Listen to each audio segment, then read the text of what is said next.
नमस्कार दोस्तों, स्वागत है आपका स्टडी फॉर सिविल सर्विसेज में। वीडियो को पूरा देखिए। कोई भी आपका फीडबैक है, कोई सजेशन है, तुरंत वीडियो में कमेंट करके जरूर बताइए। अच्छा लगे तो वीडियो लाइक जरूर कर लीजिए और ऐसे वीडियो लगातार फ्री में पाने के लिए चैनल को तुरंत सब्सक्राइब कर लीजिए और बेल आइकन को जरूर टैप कर लीजिए ताकि आगे भी सारे वीडियो आपको मिलते रहे। यूट्यूब में फॉलो करते हैं तो प्लीज ये वाला फ्री टेलीग्राम चैनल जरूर ज्वाइन कर लीजिएगा। सारे नोटिफिकेशन, सारे अपडेट यहीं पे आते हैं, ध्यान रखिएगा। स्टडी फॉर सिविल सर्विसेज का कोई भी पेड ग्रुप अगर आपको ज्वाइन करना है तो सिर्फ 856480560660897523864455 यही नंबर है हमारे, सिर्फ जहां पे कॉल या व्हाट्सएप कर सकते हैं।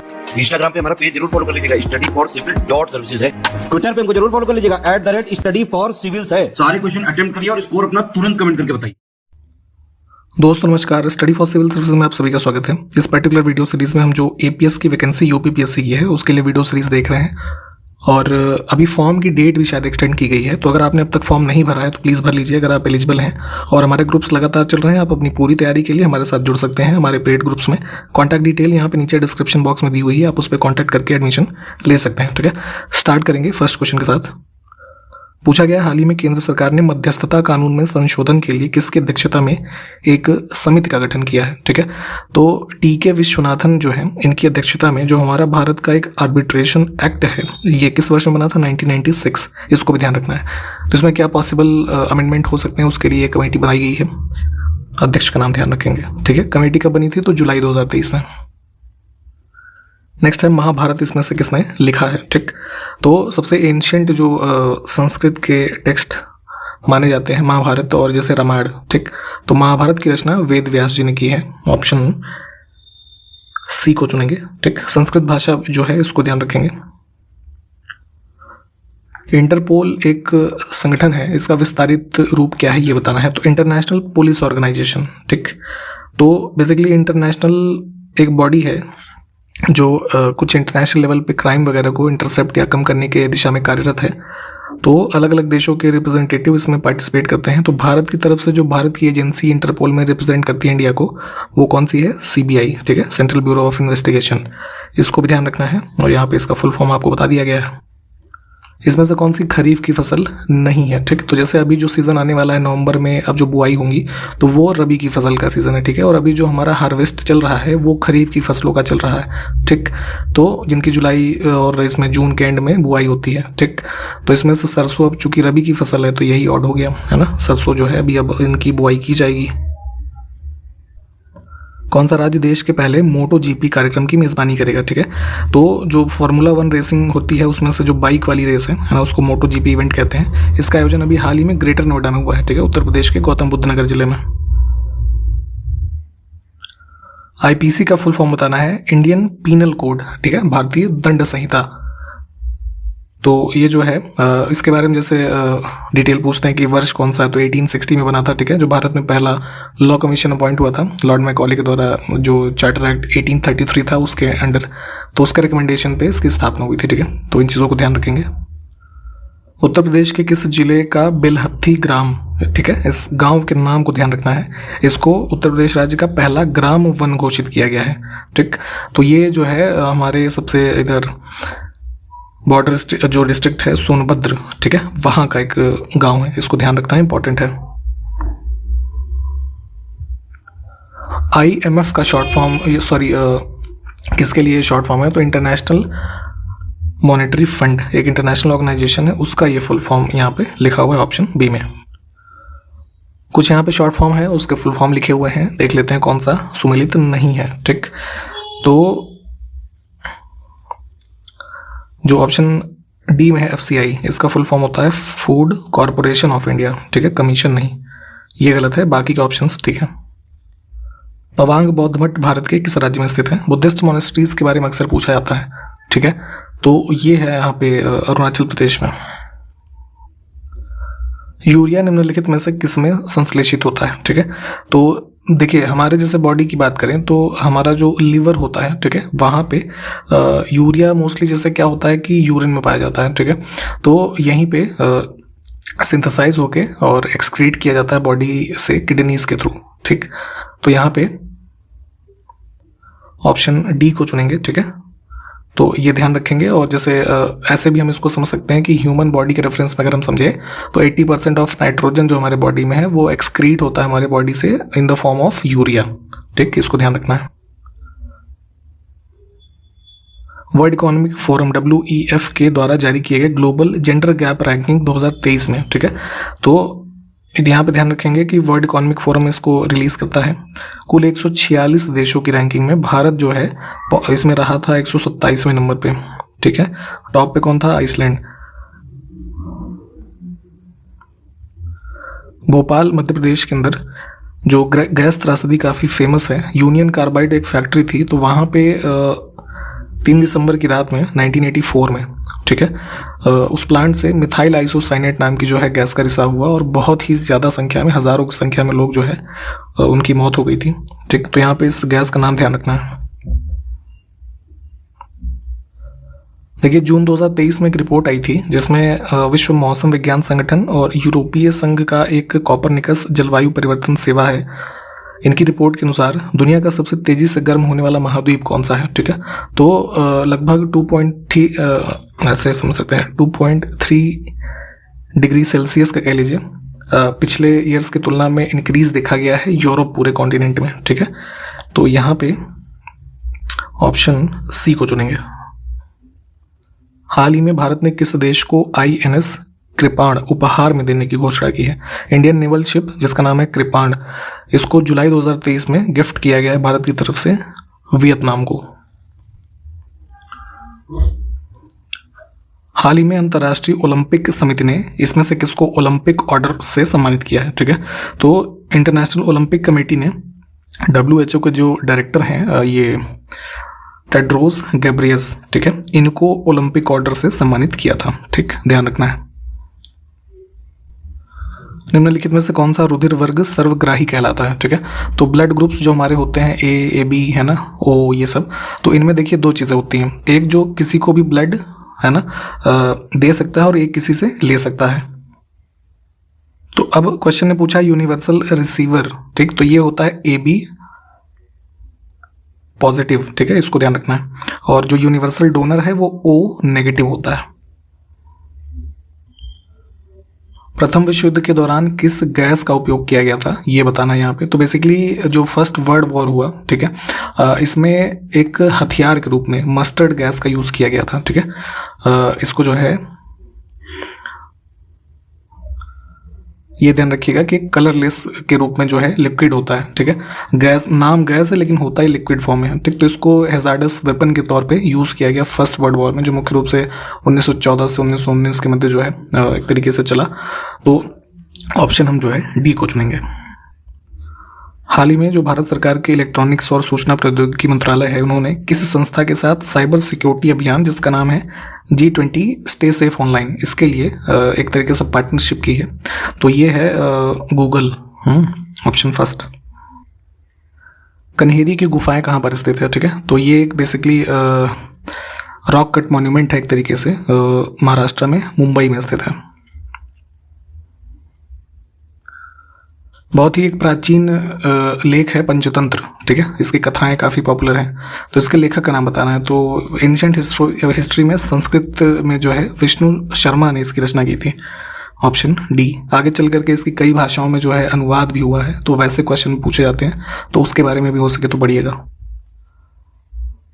हाल ही में कैनेडियन ग्रैंड प्रिक्स 2023 किसने जीता है, ठीक है। तो जो फार्मूला 1 रेसिंग होती है कार वाली, तो उसके एक फेमस प्लेयर हैं मैक्स वेस्टैपेन, ठीक है। तो इन्होंने ही कैनेडियन ग्रैंड प्रिक्स जो है 2023 जीता है।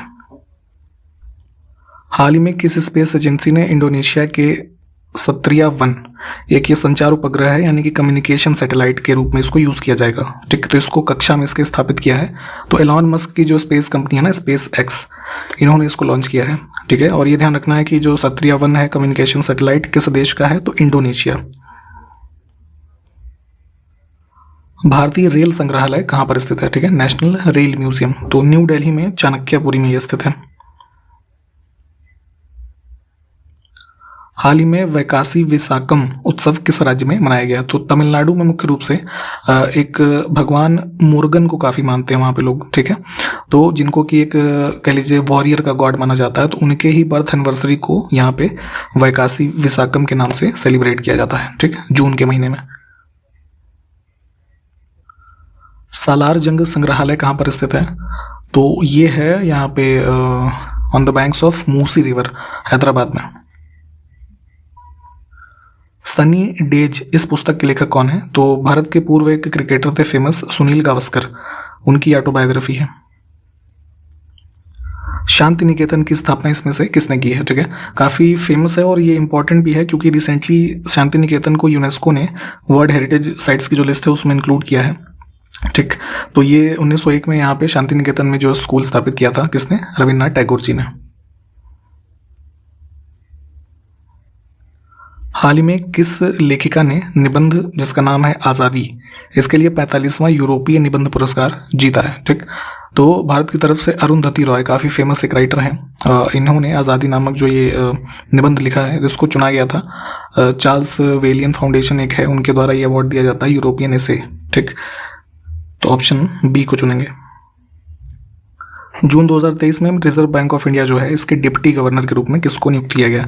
तो जैसे गवर्नर होते हैं, ठीक है, कौन है वर्तमान में? शक्तिकांत दास। तो डिप्टी गवर्नर की भी पोस्ट होती है यहाँ पे, तो इसमें स्वामीनाथन जानकी रमन इनकी अपॉइंटमेंट हुई है। इसमें देखिए सुमेलित करना है हमको, 2 लिस्टिंग है, कुछ पुस्तकें हैं और उसके लेखक का नाम, एंशिएंट पुस्तकें। ठीक, तो देखिए श्रीहर्ष के द्वारा लिखी गई विजय प्रशस्ति, ठीक है, और जयदेव की पुस्तक है इसमें ये गीत गोविंद, और पृथ्वीराज रासो चंद्रबरदाई और राजशेखर से कर्पूर मंजरी। ठीक है, तो कोड बनेगा हमारा 1, 3 और 2, 4। तो ये है ऑप्शन डी में।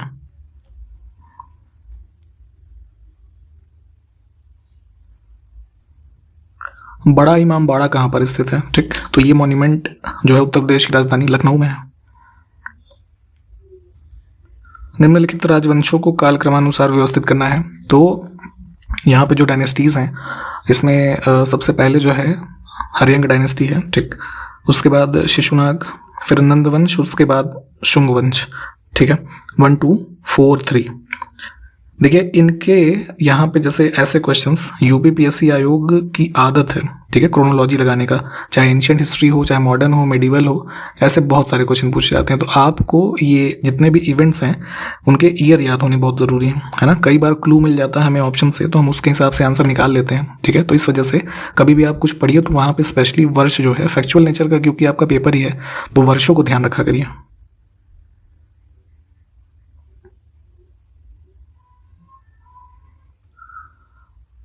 चंड प्रद्योत के इलाज के लिए अपने राजवैद्य जीवक को किसने भेजा था? ठीक, तो बिंबिसार के समय काल में आप देखेंगे तो बिंबिसार के जो है कोर्ट से संबंधित थे उनके रॉयल फिजिशियन जीवक।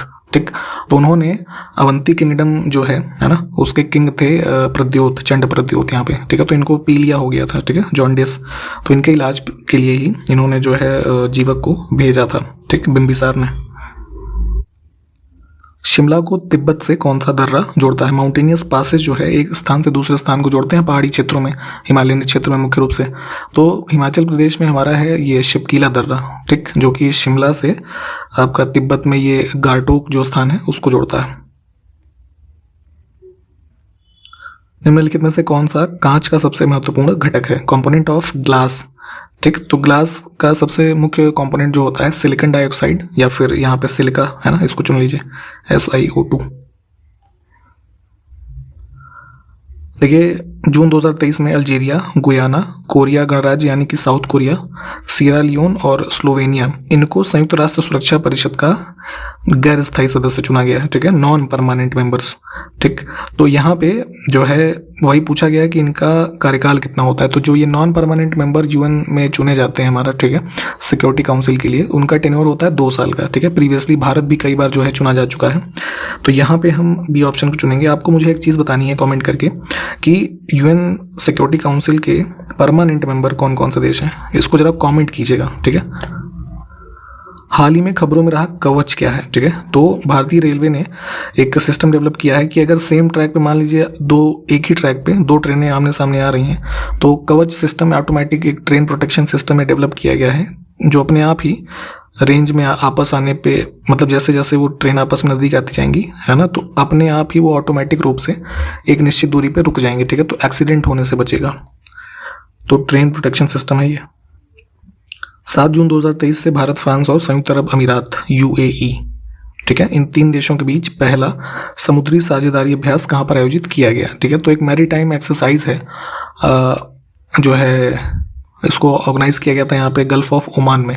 ऑप्शन ए को चुनेंगे। इसमें एक चीज़ ये ध्यान रखिएगा कि भारत की तरफ से INS तरकश ये शामिल हुआ था, ये पूछा जा सकता है।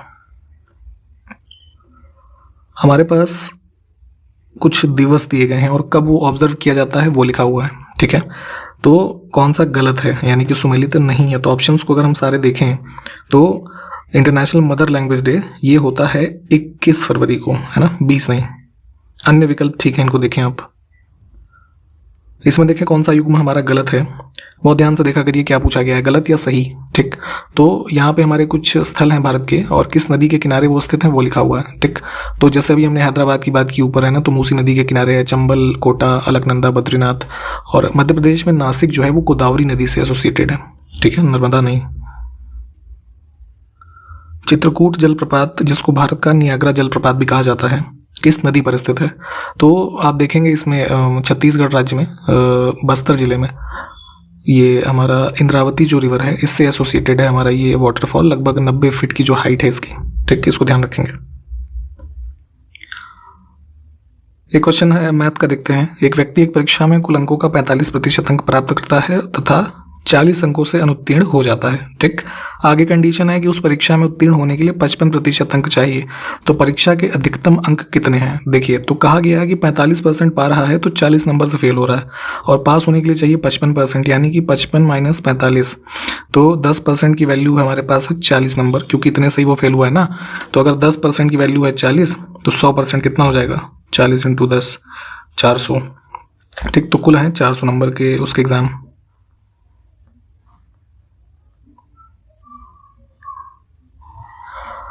अगला है 5 वर्ष पूर्व एक परिवार जिसमें माता पिता तथा पुत्र हैं, उनकी औसत आयु 35 वर्ष थी, ठीक। तो देखिए पहले यहीं से कर लेते हैं। तो 5 साल पहले की बात है ना, तो यानी कि उनकी औसत आयु 35 है ना, तो 35 × 3, ठीक। तो ये है 105 साल, ठीक है, ये 5 साल पहले की आयु हो गई। आगे देखते हैं 3 वर्ष पूर्व माता तथा पिता की औसत आयु 46 वर्ष थी, यानी कि वर्तमान में जो एज होगी उससे 3 वर्ष पूर्व, ठीक है। तो ये हो जाएगा यहाँ पे 46 × कह लीजिए 2 है ना, 2 लोग हैं ना, माता तथा पिता, तो ये हो जाएगी 92 साल, ठीक। तो अब है कि पुत्र की वर्तमान आयु बतानी है हमें, तो यहाँ पे ये आयु 92 वर्ष है 3 वर्ष पूर्व, तो माता पिता की वर्तमान आयु अगर हम निकालें तो 3 वर्ष पूर्व अगर 92 साल है औसत, है ना, तो अभी इसमें जोड़ देंगे 6 और, है ना, 3 + 3 6, तो ये हो जाएगा हमारा कितना? 98 साल, ठीक। तो अब कहा गया है कि पुत्र की वर्तमान आयु निकालनी है ना, तो यहाँ पे जो हमने पहले क्वेश्चन में निकाला था 105 साल उनकी औसत आयु, ये थी 5 वर्ष पहले, तो इसके हिसाब से प्रेजेंट आयु उन तीनों की होगी कितनी? 5 साल पहले थी 105, तो 5 साल बाद के लिए तो 5, 3 लोग हैं तो 5 × 3 करेंगे तो 15 हो गया, तो 105 में 15 को जोड़िए 120 आ जाएगा, ठीक। तो 120 यहाँ से, और जो हमने माता पिता की आयु वर्तमान निकाली 98, इसको घटा दीजिए, 120 में से 98 जाएगा, हमारा कितना आ जाएगा? ये 22 साल वर्तमान में पुत्र की आयु हो जाएगी। इनको डिटेल में प्लीज़ सॉल्व किया करिए, आपको अगर नहीं समझ में आ रहा तो एक बार सॉल्व करेंगे जैसे मैंने बताया है तो समझ में आ जाएगा। इसमें सबसे बड़ा फ्रैक्शन कौन सा है हमको ये बताना है, ठीक है। इसको देखिए आप सॉल्व करके देख लीजिएगा, 17/160 जो है ये इसका आंसर है, ठीक है। और यहाँ पे इसके आगे के क्वेश्चंस को हम अगले वीडियो में कंपाइल करेंगे, ठीक है। तो ध्यान रखेंगे यहाँ पे इस वीडियो में यहाँ तक के क्वेश्चंस को हम देख रहे हैं, ठीक है। तो अगला वीडियो कंटिन्यू करेंगे, ठीक है। मिलते हैं फिर अगले वीडियो में, तब तक के लिए नमस्कार, जय हिंद।